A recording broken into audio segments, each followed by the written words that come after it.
نبی کریم صلی اللہ علیہ وسلم نے ارشاد فرمایا، جو شخص بازار میں داخل ہو کر یہ دعا پڑھے، لا الہ الا اللہ وحدہ لا شریک لہ لہ الملک ولہ الحمد یحیی ویمیت وهو حی لا يموت بيده الخير وهو على كل شيء قدیر۔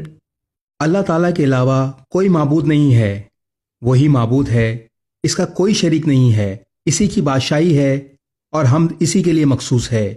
وہ زندگی دیتا ہے اور موت دیتا ہے، اور وہ خود زندہ ہے، اسے کبھی موت نہیں آئے گی۔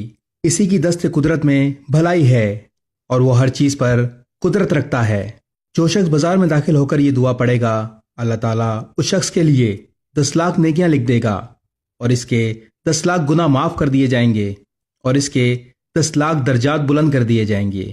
دارمی شریف حدیث نمبر 2576۔ اس ویڈیو کو شیئر ضرور کریں، ہو سکتا ہے آپ کے ایک شیئر سے یہ بات کسی کے دل میں اتر جائے۔ جزاک اللہ۔